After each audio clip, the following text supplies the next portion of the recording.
ازيكم يا حلوين؟ عاملين ايه؟ كل سنه وانتم طيبين. كل فيديو اقول لكم كل سنه وانتم طيبين لحد ما رمضان ما يخلص. بصوا بقى، تعالوا نعمل احلى رز بلبن واسهل رز بلبن. ولا بحط فيه قشطه، ولا بحط فيه كريمه، ولا ما بحطش فيه اي حاجه. بصوا دلوقتي ده 2 كيلو لبن وبعمله منه فيه، يعني انا ما بحطش الرز في ميه واسلقه. دلوقتي انا حطيت 2 كيلو لبن وهحط عليه فنجالين من الرز. الفنجال ده لو مش فنجال القهوة، لا، فنجال الشاي اللي هو اكبر شوية. وهحط عليه رتل مية، هحط ازازة المية دي كلها عليه. كل ده وانا ما مدتش ايدي في اللبن خالص. وعلى فكرة اللبن مش مغلي، انا ما غليتهوش. انا ولا غليت لبن ولا سلقت رز. دي اسهل طريقة رز بلبن ممكن تعمليها. وبعد كده فضيت السكر. فضي السكر اللي يريحك، بتحبيه مسكر سكري، بتحبيه دلع ده براحتك. السكر اختياري اللي انت عايزاه. وبعد كده جبت معلقتين معلقتين نشا.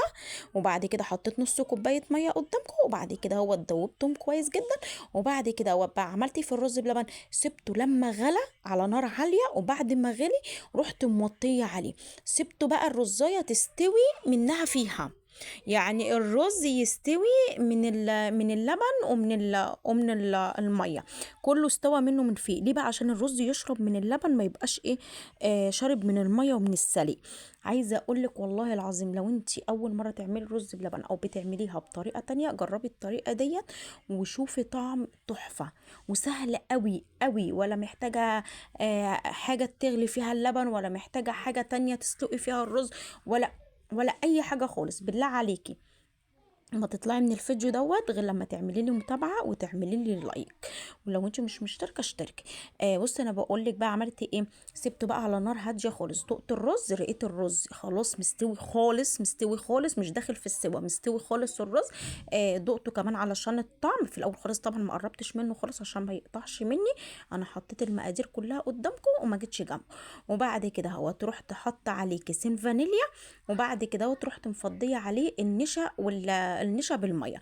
وفضلت ايديا بالمعلقه فيه لحد ما حسيت القوام اللي انا عايزاه، هو اللي انا محتاجاه. رحت طافيه عليه.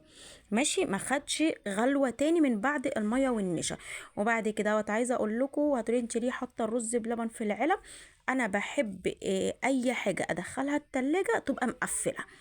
اكل، سلطات، حاجه حلوه، اي حاجه مقفله. ما بحبش ان انا بصراحه اعمل حاجه وتكون متفتحه. عشان كده الحمد لله الحمد لله يا ربي، تلاجتي عمرها ما تعمل ريحه، عمرها. ولا ريحه اكل، ولا تلاقي اي ريحه في التلاجة عندي.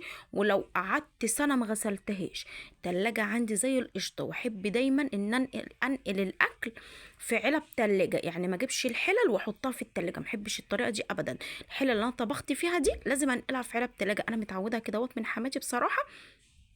هي طول عمرها كده وانا زيها بصراحه. انا عايزه اقول لكم، بنتي ما بتحبش الرز بلبن بالمكسرات، بتحبه بالقرفه. فانا عامله لينا. وعايزه اقول لكم ال 2 كيلو عمل لي 15 علبه.